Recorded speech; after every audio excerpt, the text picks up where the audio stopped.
The Japanese destroyer's searchlight swept across the water like the finger of death, missing our bow by mere feet. We held our breath, engines cut to idle, drifting in the darkness off Vella Lavella. 23 American sailors pressed against the deck of PT-164, trying to become invisible. In the cargo holds of the 3 Japanese transports behind that destroyer, nearly 8,000 enemy soldiers sat unaware that their journey to reinforce Kolombangara was about to end in the black waters of the Solomon Sea. The date was July 19th, 1943, and in exactly 4 minutes we would unleash hell from the shadows. My hands gripped the twin .50 caliber mount so tightly my knuckles ached. Beside me, Ensign Robert Dutch van der Berg whispered coordinates to our skipper, Lieutenant Commander Arthur Mac McPherson. The green phosphorescent glow of our compass was the only light we dared show. Behind us, hidden in the moon's shadow cast by Vella Lavella's volcanic peaks, PT-168 and PT-171 waited for our signal. We were America's secret weapons, and the Japanese Navy was about to discover why darkness was no longer their ally. My name is Chief Petty Officer Thomas "Tom" Harrigan, United States Navy Reserve, and I was one of the first to prove that small wooden boats could sink steel warships. People often ask me what it was like being part of the most closely guarded naval secret of 1943. The truth is, we were too busy trying not to die to think about making history.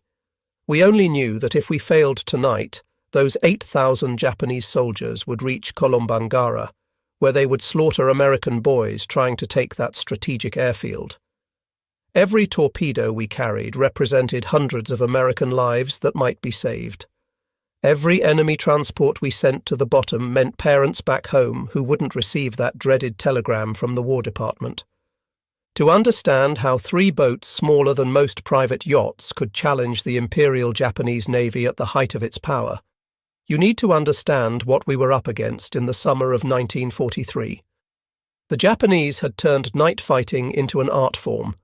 Since their victory at Savo Island the previous August, where they sank 4 Allied cruisers without losing a ship, they owned the darkness in the Solomon Islands. Their sailors trained for years in night combat, learning to fight without radar, using only keen eyesight and practiced coordination. They called their nighttime supply runs the Tokyo Express, and we called them the Rat Run. Either way, they moved troops and supplies with near impunity once the sun went down. The American Navy had bigger ships, better radar, and more firepower, but we were losing the night war. Our admirals, trained in the traditional battle line tactics of Jutland and Manila Bay, couldn't adapt quickly enough to this new kind of warfare. Our cruisers and destroyers, designed for fleet actions in open ocean, were sitting ducks in the confined waters of the Solomons. We needed something different, something the Japanese wouldn't expect. That something was being built in secret boatyards from New Orleans to New York, and it would revolutionize naval warfare forever. The PT boat, patrol torpedo boat, was born from desperation and American ingenuity. At 80 feet long and 20 feet wide, they were constructed from laminated mahogany plywood, not steel. 3 Packard 5 12 engines, modified versions of the Liberty aircraft engine, pushed them to speeds over 45 knots, faster than any torpedo or conventional warship.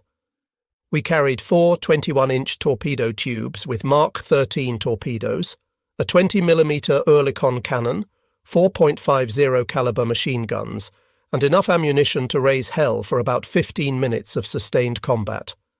After that, we better be heading home or heading to the bottom. I first saw a PT boat in February 1943 at the Motor Torpedo Boat Squadron's training centre in Melville, Rhode Island. I was a destroyer sailor, fresh from convoy duty in the North Atlantic, when the Navy asked for volunteers for hazardous duty with experimental vessels. The recruiter wouldn't tell us what these vessels were, only that the casualty rate was expected to be over 50%. Out of 200 volunteers, they selected 40. I made the cut because I could navigate by stars and had small boat experience from growing up on Chesapeake Bay. The first time I stepped aboard PT-164, I thought the Navy had lost its mind. This wasn't a warship. It was a glorified speedboat with delusions of grandeur. The hull was wood, in a war of steel and armour. The living quarters were so cramped that hot bunking wasn't just common, it was mandatory. There was no armour protection except for some sheet metal around the bridge. One good hit from anything larger than a rifle bullet, and we'd be matchsticks floating on the water. But then I met Mac McPherson, and everything changed. Mac was 28 years old, ancient by PT boat standards, with eyes that had seen too much already. He'd been at Pearl Harbor aboard the destroyer USS Shaw when the Japanese attacked, had fought at Midway, and volunteered for PT boats because, in his words, "I'm tired of being a target. Time to become the hunter." Mac understood something that would take the rest of us weeks to learn. PT boats weren't meant to fight like conventional warships. We were maritime guerrillas, seagoing assassins who struck from ambush and vanished before the enemy could react. Our crew was a collection of misfits and specialists who'd never have served together on a regular Navy vessel. Dutch van der Berg, our executive officer, was a Yale mathematics professor who could calculate torpedo firing solutions in his head faster than most men could work a slide rule. Chief motor machinist's mate Carlos Charlie Mendoza had been building racing engines in Los Angeles before the war, and could make our temperamental Packards purr like kittens or roar like lions, depending on what we needed. Radio man second class. William Sparks Patterson came from the submarine service, where he'd learned to operate radios in absolute silence. Our torpedo man, gunner's mate first class Patrick Paddy O'Brien, was an artist with those mechanical fish. Each Mark 13 torpedo weighed 2,200 pounds and cost as much as a house back home. Paddy treated them better than most men treated their wives, constantly adjusting, cleaning and sweet-talking them. "These beauties," he'd say while polishing the bronze propellers, "are the only reason the Japs will take us seriously. One shot, one kill, or we're just expensive target practice." The rest of our 12-man crew included 2 more gunners, an engineer, a cook who doubled as a medic, and 3 seamen who did everything else. We were blacks and whites, city boys and farm kids, high school dropouts and college graduates, united by one simple fact. We were all volunteers who'd signed up knowing we probably wouldn't survive the war. Training at Melville was brutal and unforgiving. The Navy had learned from early PT boat losses that enthusiasm wasn't enough. We needed to be faster, smarter, and more vicious than anything the Japanese could throw at us. We practiced high-speed attacks until we could launch torpedoes accurately while bouncing across waves at 40 knots. We learned to navigate by sound and instinct when tropical squalls reduced visibility to 0. Most importantly, we learned to think like pirates rather than sailors. Commander James Wild Jim Patterson, who ran the training program, had survived the Philippines campaign and escaped Corregidor on one of the last PT boats out. He had a simple training philosophy. The Japanese expect you to fight fair. Don't. They expect you to follow naval tradition. Don't. They expect you to be afraid of the dark. Make them afraid instead. He taught us that our greatest weapons weren't our torpedoes, but surprise, speed, and sheer audacity. We arrived at our forward base at Rendova on June 30th, 1943, just as the invasion of New Georgia was beginning. The base was nothing more than a fuel dump, some camouflaged Quonset huts, and a rough dock hidden under palm fronds. The first thing we noticed was the smell: rotting vegetation, diesel fuel, and the sweet stench of tropical decay. The second thing was the sound of artillery fire from New Georgia, where Marines were dying to take the Munda airfield. Motor Torpedo Boat Squadron 9, our unit, consisted of 12 PT boats tasked with interdicting Japanese reinforcement attempts in the Central Solomons. Our mission sounded simple: patrol the waters between the major Japanese bases and sink anything flying the rising sun. The reality was far more complex. These waters were a maze of coral reefs, volcanic islands, and hidden Japanese strongpoints. The enemy had seaplanes for reconnaissance, coastwatchers on every major island, and destroyer squadrons specifically trained to hunt PT boats. Our first patrol on July 5th was a disaster. 3 boats, including ours, attempted to intercept a Japanese convoy near Visu. We were spotted by an enemy float plane before we could get into attack position, and suddenly 4 destroyers were bearing down on us with searchlights blazing and guns firing. We scattered like rabbits, racing through a gauntlet of shell splashes.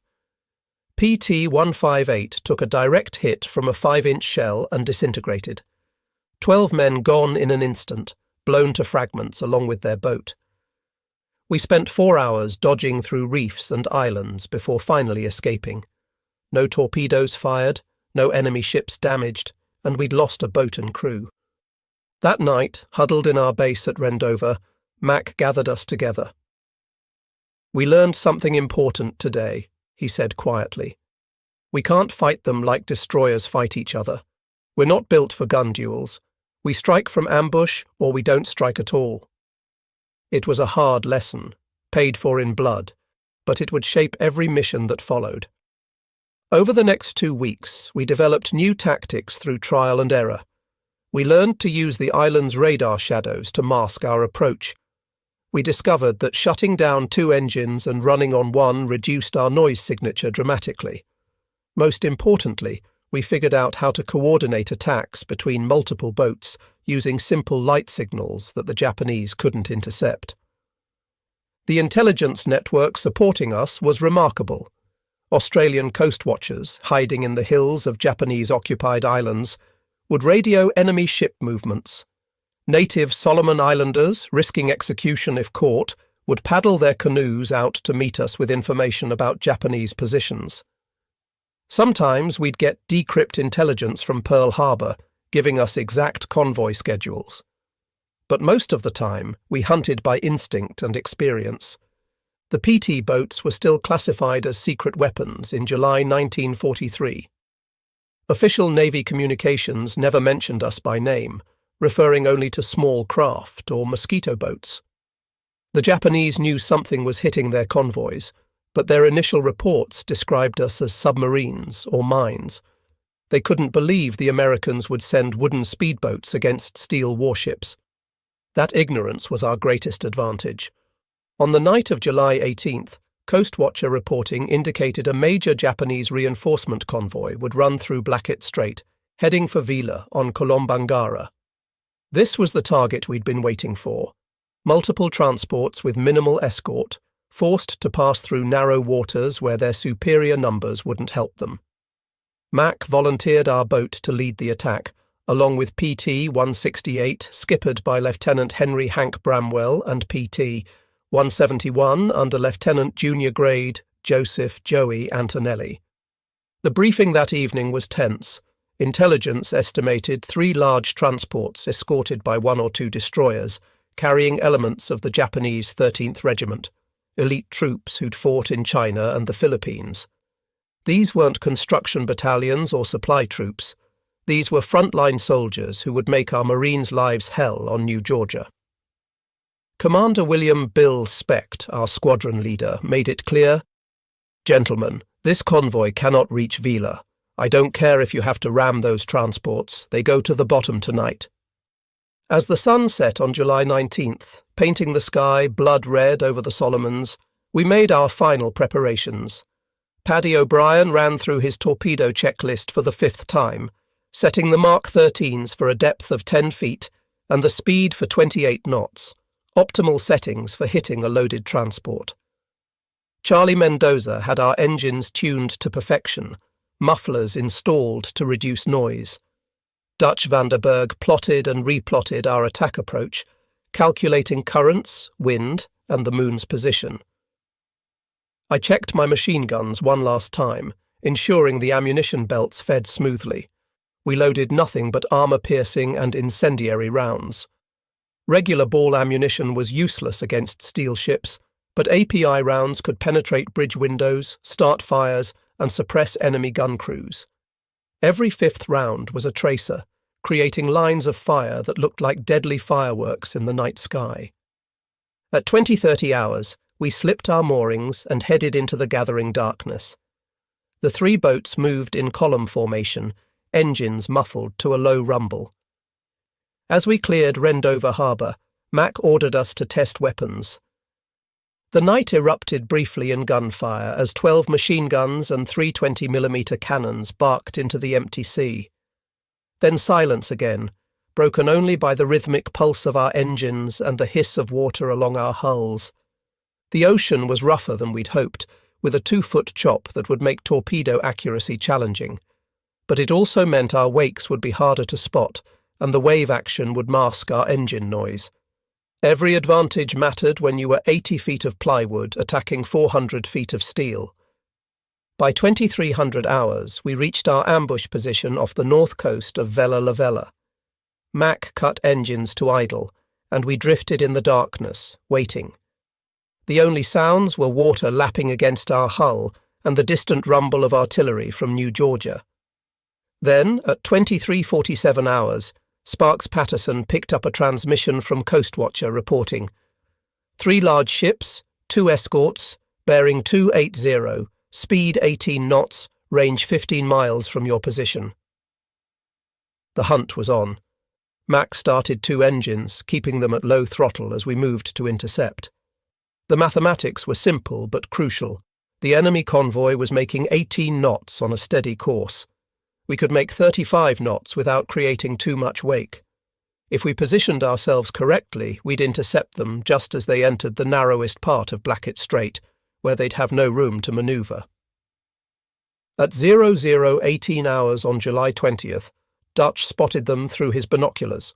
Dark shapes against the starfield, exactly where they should be. The Japanese were maintaining perfect formation, 2 destroyers in the lead, 3 transports following, with another destroyer bringing up the rear. They showed no lights, but their size and regular spacing made them easy to track once you knew where to look. Mac's plan was elegantly simple and incredibly dangerous.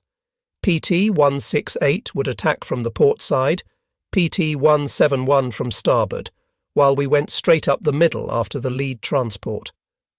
It meant passing between the escort destroyers, literally threading the needle between death on either side. But if it worked, we'd cause maximum confusion and have clear shots at all 3 transports. "All ahead slow," Mac whispered. We crept forward at 5 knots, barely moving, letting the convoy come to us. At 2,000 yards, we could hear their engines, the deep thrumming of massive diesels pushing thousands of tons through the water. At 1,500 yards, we could see individual details: the pagoda-style bridge of the lead destroyer, the cargo booms on the transports, even figures moving on deck. At 1,000 yards, Mac gave the signal. 3 clicks on the radio, and all 3 PT boats surged forward simultaneously. Our engines roared from idle to full throttle in seconds, lifting our bow out of the water as we accelerated to attack speed.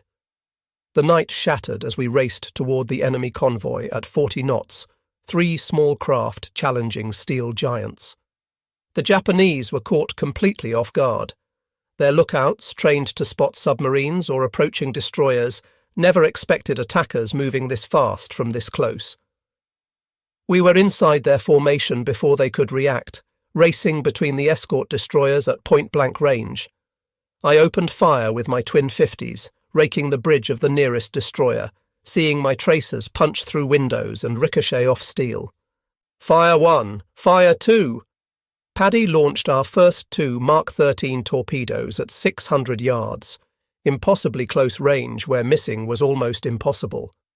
The mechanical fish leaped from their tubes and splashed into the water, their props already spinning at full speed. Twin wakes of phosphorescent bubbles streaked toward the lead transport, a converted passenger liner carrying over 3,000 Japanese soldiers. The destroyer to our starboard finally reacted, swinging its searchlight toward us. The brilliant white beam found us instantly, blinding in its intensity. Immediately, their 25mm anti-aircraft guns opened fire, green tracers reaching out for us like deadly fingers. Shells splashed around us, so close that spray soaked everyone on deck. Then our torpedoes hit. The first struck the transport just aft of the bridge with a thunderous explosion that lit up the night like lightning. The second hit amidships, breaking the ship's back instantly. The 8,000-ton vessel lifted partially out of the water, then split in half, both sections immediately beginning to sink. Through the searchlight glare and gunfire, we could see hundreds of Japanese soldiers spilling into the water, their screams audible even over our engines. PT-168 struck next, both Mark 13 torpedoes slamming into the second transport. That ship, loaded with ammunition and fuel for the Vella garrison, exploded like a volcano. The blast was so powerful it knocked me off my feet, and a wave of superheated air washed over our boat. Flaming debris rained down around us, starting small fires on our wooden deck that we frantically stomped out. The Japanese destroyers were responding now, but they faced an impossible problem. We were too close for their main guns to depress low enough to hit us, and we were mixed in with their own transports, making it dangerous for them to fire. Their solution was to try ramming us, using their superior size to simply run us down. The nearest destroyer turned hard toward us, its knife-edge bow aimed directly at our beam. At the combined closure speed, we had maybe 10 seconds before impact. Mac threw the wheel hard right and pushed the throttles past their stops. Our engines screamed in protest, but we pivoted like a ballet dancer, missing the destroyer's bow by less than 10 feet. As we passed, I emptied a full belt of ammunition into their bridge at point-blank range, seeing sparks fly as bullets struck home. PT-171 wasn't as lucky. Joey Antonelli had lined up perfect shots on the third transport, but a Japanese destroyer caught them with searchlights before they could fire. The enemy's 25mm cannons found their mark, stitching a line of holes across PT-171's bow. One shell hit a torpedo, but miraculously it didn't detonate. The warhead needed to be armed by spinning in water before it would explode. Still, Joey had to abort his attack run and flee, streaming smoke and taking on water. We came around for another pass, but the element of surprise was gone. Every searchlight in the Japanese convoy was now sweeping the water, and guns of every caliber were firing in all directions. The water around us was torn by so many shell splashes it looked like a rainstorm. Worse, the Japanese had finally gotten their 5-inch guns into action, and those could blow us to splinters with a single hit. "Launch remaining fish and get us out of here," Mac shouted over the din. Paddy fired our last 2 Mark 13 torpedoes at the remaining transport, but the ship's captain saw them coming and managed to comb the wakes, turning parallel so both torpedoes passed harmlessly along his sides. Then we were running, all 3 engines at maximum power, weaving between shell splashes as we fled into the darkness. Behind us, the battle continued to rage. PT-168, despite taking several hits, managed to put one more torpedo into the already sinking second transport. The ammunition ship's death throes illuminated the entire strait, secondary explosions rippling through her hull as she went down. 2 of the 3 transports were gone, taking nearly 6,000 Japanese soldiers with them. The third transport and the destroyers were undamaged but thoroughly shaken. We regrouped 5 miles south of the engagement area, all 3 boats battered but still afloat. PT-171 was in the worst shape, with multiple holes at the waterline and 1 engine out. We came alongside and helped transfer wounded crew members while our carpenter's mates worked frantically to plug holes with everything from mattresses to life jackets. PT-168 had lost her radio antenna and taken shrapnel damage throughout her superstructure, but remained combat capable. Our boat had somehow escaped with minimal damage, some shrapnel holes, a burned-out gun barrel from overheating, and scorch marks from near misses. But we were alive, and we'd accomplished our mission. 2 transports definitely sunk, thousands of enemy soldiers killed, and the Japanese reinforcement schedule disrupted. The surviving transport, rather than continue to Vella, reversed course and headed back to Rabaul. The journey back to base was tense. Japanese float planes were up at first light, searching for us.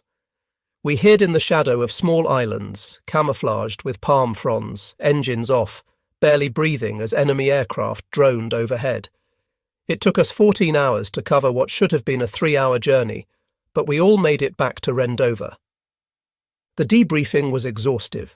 Intelligence officers wanted every detail: Japanese tactics, weapon effectiveness, enemy response times.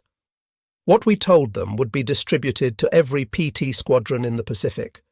The lessons learned from our engagement would save American lives and sink enemy ships throughout the remaining war years. But the immediate impact was even more significant. Radio intercepts revealed Japanese communications describing new American secret weapons and high-speed torpedo boats appearing from nowhere. For the first time, the Imperial Navy was afraid of the dark. They could no longer move freely at night, couldn't guarantee safe passage even to their most heavily guarded convoys. Every shadow might hide a PT boat. Every sound might be American engines approaching. Over the following weeks, the Japanese changed their entire resupply strategy. Convoys grew larger but less frequent. Destroyer escorts doubled, then tripled. They started using searchlight-equipped float planes for night reconnaissance. All of these changes meant fewer supplies and reinforcements reaching their island garrisons, giving our ground forces crucial advantages. The psychological impact was perhaps even greater than the tactical success. Japanese soldiers waiting for reinforcement that never came began to lose hope. Enemy commanders, unable to guarantee supply deliveries, had to cancel offensive operations.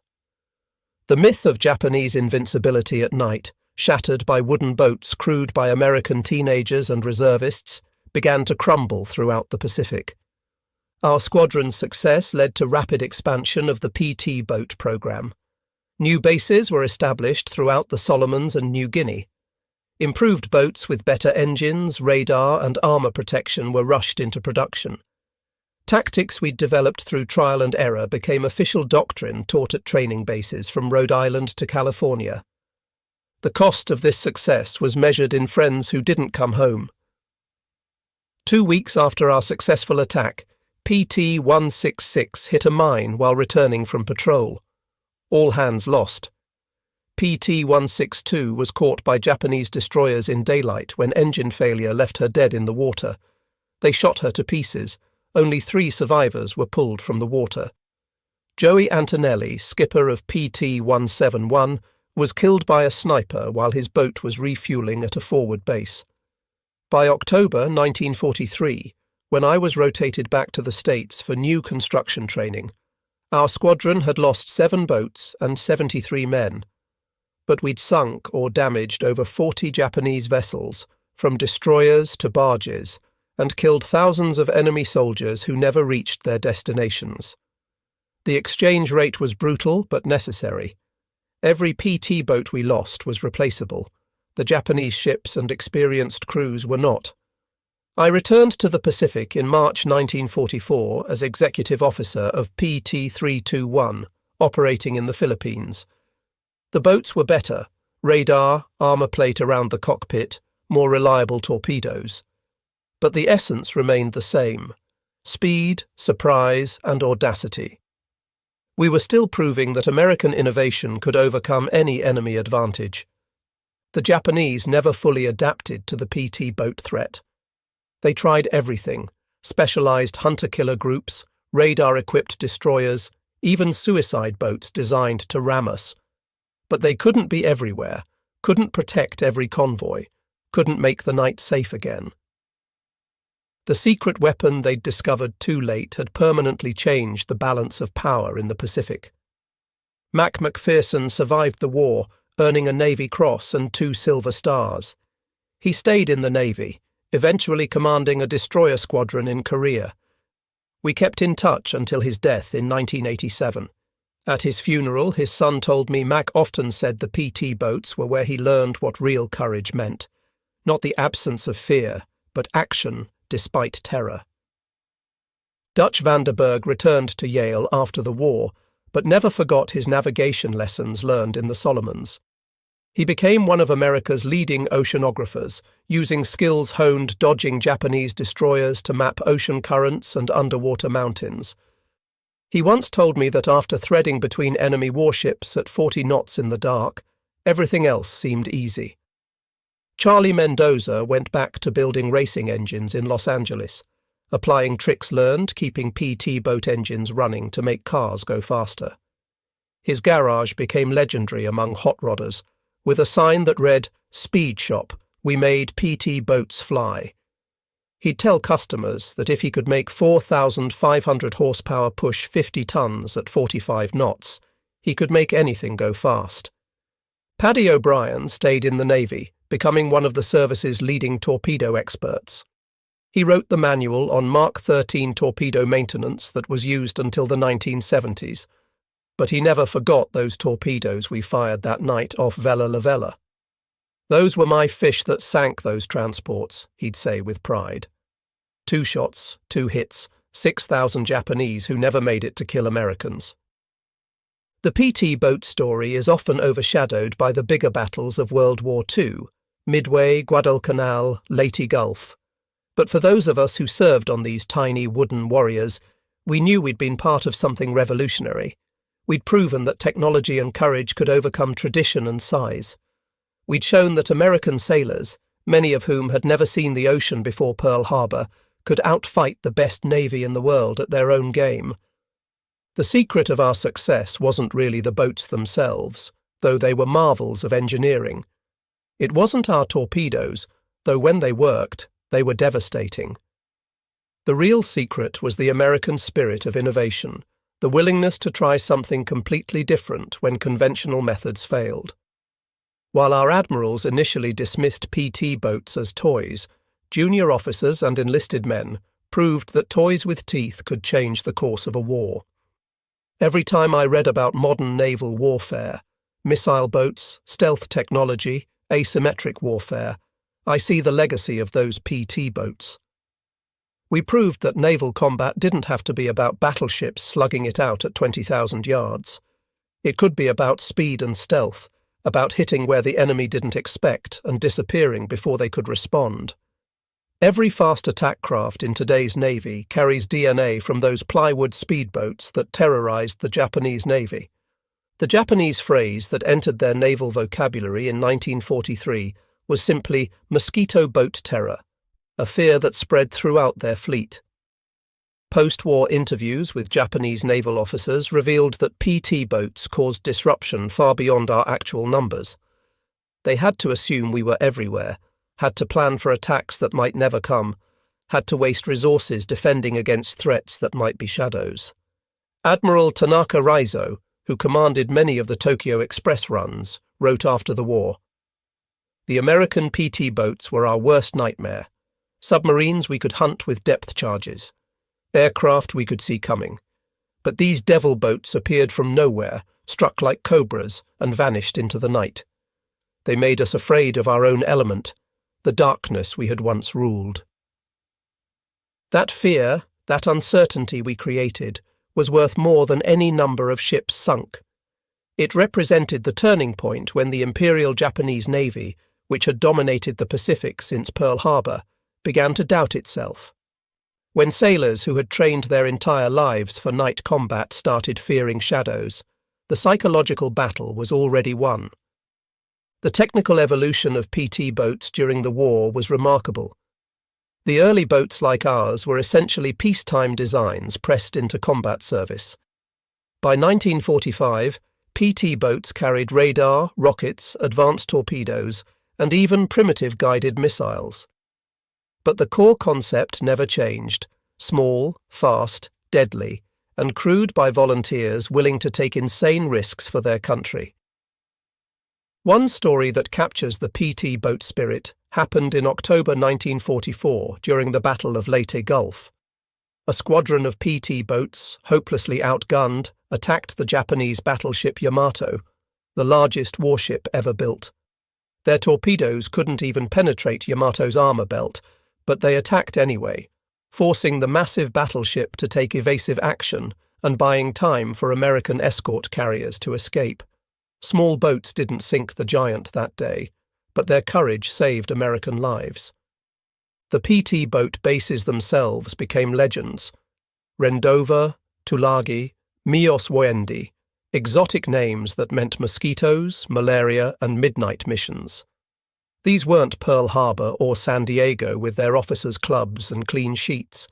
These were muddy hellholes where we lived on Spam and cigarettes, where mail took months to arrive, where the only entertainment was poker and rumours. But morale remained high because we knew we were making a difference. The natives of the Solomon Islands deserve special recognition. They risked everything to help us, guiding us through reefs, rescuing downed airmen and shipwrecked sailors, providing intelligence on Japanese movements. Many were executed when caught helping Americans. Their courage and sacrifice were essential to our success. Without their help, we would have been blind and lost in those island mazes. The Coastwatchers, those lonely volunteers hiding on Japanese-occupied islands with radios and binoculars, were our guardian angels. They'd report 40 bombers heading your way, or destroyer squadron moving south at high speed.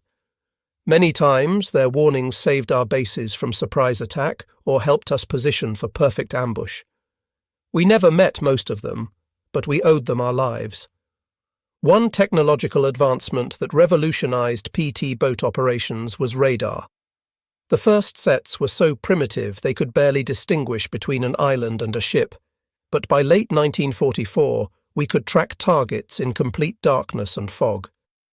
The Japanese, who had relied on superior night vision and training, suddenly found themselves at a disadvantage.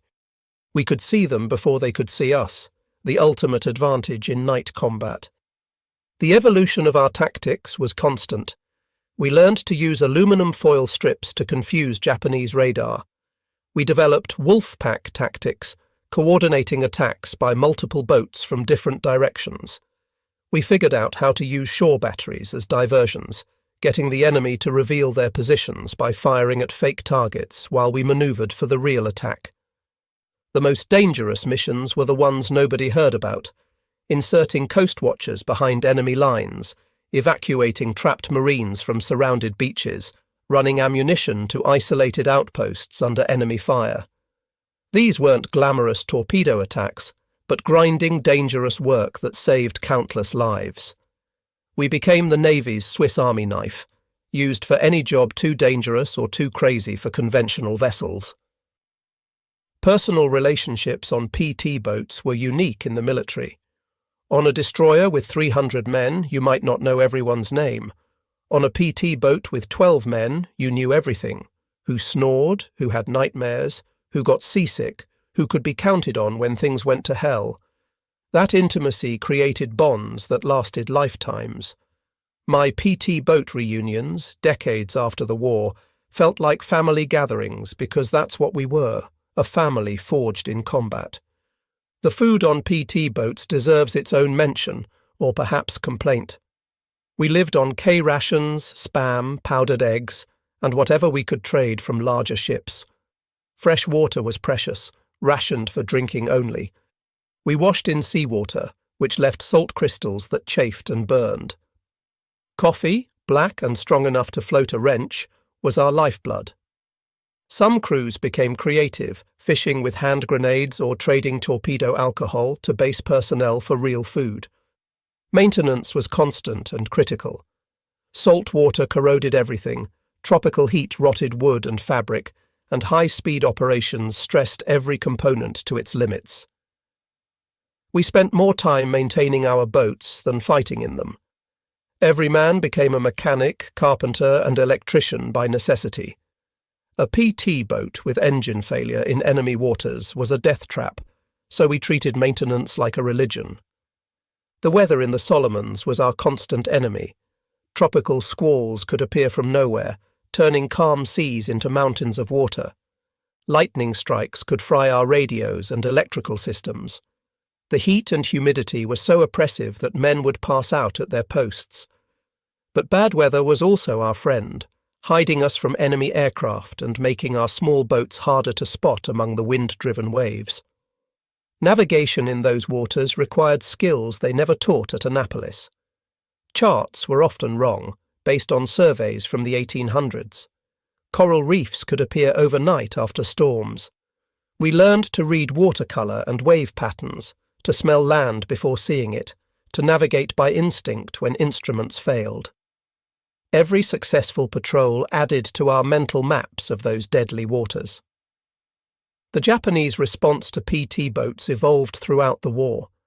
They developed special shallow-draft destroyers specifically to hunt us. They created coordinated search patterns using float planes and destroyers together. They even tried using captured PT boats as decoys. But for every countermeasure they developed, we developed countermeasures.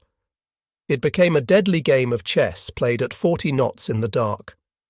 One aspect rarely discussed was the psychological toll. Living constantly on edge, knowing that any patrol could be your last, watching friends die in horrific ways, it marked us all. Some men cracked, requesting transfers even though it meant being labelled cowards. Others became addicted to the adrenaline, volunteering for increasingly dangerous missions. Most of us just endured, finding ways to cope with fear that never really went away. The humour that developed was dark but necessary. We named our boats things like Sudden Death, Hell's Angels, and Grim Reaper. We painted cartoon characters on our torpedoes. Donald Duck riding a torpedo was popular. We made up songs about sinking Japanese ships, the more gruesome the better. It was psychological armour, a way to make the unbearable bearable. The impact of PT boats extended beyond the Pacific. When the Normandy invasion was planned, PT boats were included to protect the fleet from German E-boats. The lessons learned in the Solomons were applied in the Mediterranean, the English Channel, and even the rivers of Europe. American PT boat doctrine influenced naval thinking worldwide, inspiring similar programs in dozens of navies. Looking back now, decades later, I'm amazed we survived. We were mostly kids, playing with deadly toys in a war that killed millions. We made mistakes that should have killed us, took risks that make me shudder in retrospect. But we also accomplished something remarkable. We took an untested concept and turned it into a war-winning weapon. We proved that American innovation and courage could overcome any obstacle. The legacy of PT boats lives on in today's Navy. Every fast attack craft, every special operations boat, every vessel designed to strike quickly and disappear carries the DNA of those original mosquito boats. The sailors who crew them probably don't know about nights off Vella Lavella or the terror we brought to Japanese convoys, but they're our spiritual descendants, carrying on the tradition of speed, surprise, and audacity.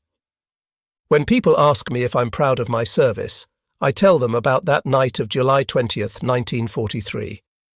3 small wooden boats attacked a major enemy convoy and sent thousands of Japanese soldiers to the bottom.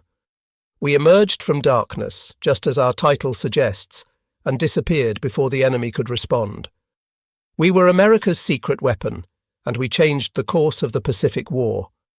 The Japanese were stunned not just by our boats, but by what they represented: American willingness to innovate, to take risks, to challenge conventional wisdom. They had studied our navy for decades, knew our battleships and carriers, our traditions and tactics. But they never imagined we'd send wooden speedboats armed with torpedoes to challenge their steel warships.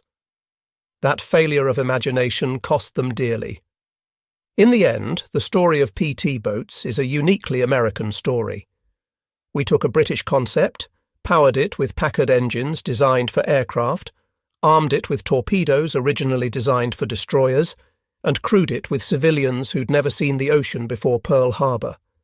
It shouldn't have worked, but it did, because we made it work through sheer determination and ingenuity. The last operational PT boat was retired in 1959, replaced by newer, faster, more capable vessels. But for those of us who served on them in World War II, they'll always be the boats that won the war in the Pacific. We proved that size doesn't determine victory, that courage matters more than armour, and that American sailors in wooden boats could defeat anyone, anywhere, anytime. As I finish this account, Sitting in my study, surrounded by faded photographs and yellowed newspaper clippings, I can still hear those Packard engines roaring in the night. I can still feel the spray of Solomon seawater on my face, still smell the cordite and diesel fumes.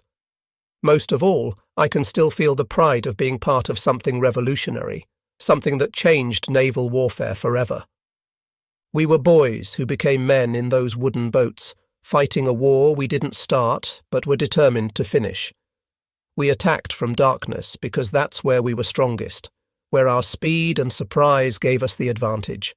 The Japanese learned to fear the darkness they once owned, learned that American ingenuity could turn any disadvantage into an advantage.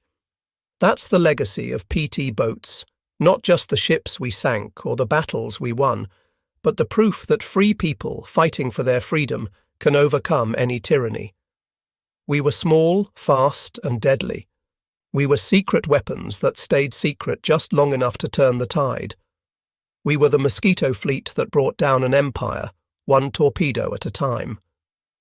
The Japanese were stunned by America's secret PT boats because they represented everything the Imperial Navy hadn't expected from Americans: innovative thinking, aggressive tactics, and the willingness to risk everything on an unproven concept. By the time they understood the threat we posed, it was too late. The shadows they had once ruled now belonged to us, and from those shadows we struck without mercy until the rising sun finally set on Japan's Pacific Empire.